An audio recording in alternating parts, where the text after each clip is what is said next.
Halo, selamat pagi anak-anak. Hari ini kita akan belajar bersama ya. Kelas 6A, 6B, 6C sudah siap? Pasti sudah siap ya. Kita akan masuk tema 1, selamatkan makhluk hidup. Oke, coba perhatikan PowerPoint-nya. Nah, seperti ini. Ya. Kita akan belajar pertama yaitu pengertian teks laporan hasil pengamatan. Apa sih teks laporan? Teks laporan itu adalah teks yang berisi informasi berdasarkan pengamatan yang sudah dilakukan. Nah, teks laporan hasil pengamatan bisa berisi informasi umum, kumpulan fakta-fakta dan kesimpulan. Teks laporan juga terdapat di inti pokok.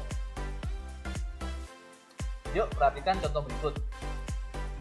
Selain nasi dan jagung sebagai makanan pokok masyarakat Indonesia, terdapat pula singkong. Singkong termasuk tanaman umbi-umbian. Pada tanaman singkong, bagian yang dijadikan makanan pokok adalah umbi akar.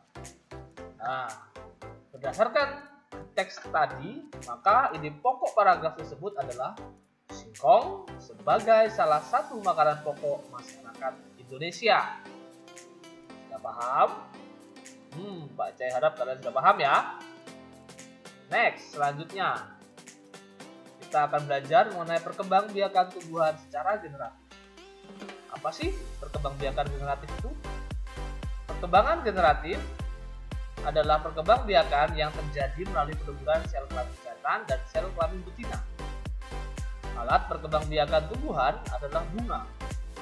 Bunga memiliki benang sari atau yang bisa disebut alat kelamin jantan, dan putik atau yang bisa disebut alat kelamin betina. Perhatikan bagian proses perkembangbiakan generatif berikut. Nah, sudah perhatikan ini ya. Perkembangbiakan generatif pada tumbuhan. Yang pertama, terjadi peristiwa penyerbukan.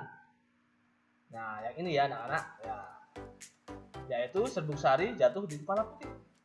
Kemudian terjadi peristiwa pembuahan, yaitu serbuk sari atau sel kelamin jantan melebur dengan sel telur atau sel kelamin betina. Pembuahan ini nanti akan menghasilkan sigot. Sigot tumbuh menjadi embrio atau tunas tumbuhan di dalam biji. Biji berada di dalam buah. Setelah itu, biji yang ditanam akan tumbuh menjadi tumbuhan baru. Nah, tumbuhan baru akan tumbuh menjadi tumbuhan dewasa. Tumbuhan dewasa berbunga dan menghasilkan biji kembali. Dan itu akan terus-menerus terjadi seperti itu. Kemudian ada beberapa jenis penyerbukan. Macam-macam penyerbukan, yang pertama adalah penyerbukan sendiri, ada penyerbukan tetangga, ada penyerbukan silang, ada penyerbukan bastar.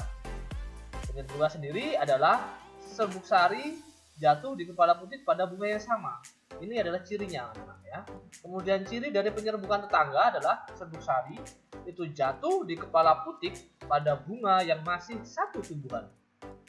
Sedangkan penyerbukan silang, serbuk sari jatuh di kepala putik pada bunga lain yang sejenis, tetapi berbeda tumbuhan.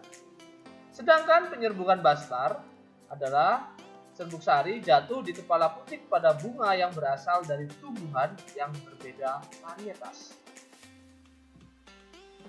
Nah, coba sekarang sebutkan hewan-hewan apa yang membantu penyerbukan bunga. Tahu nggak? Nah, baik anak-anak. Sekian video dari Pak Cahyo. Semoga ini dapat membantu kalian memahami materi pada pagi hari ini. Kita ketemu di lain kesempatan. Dadah!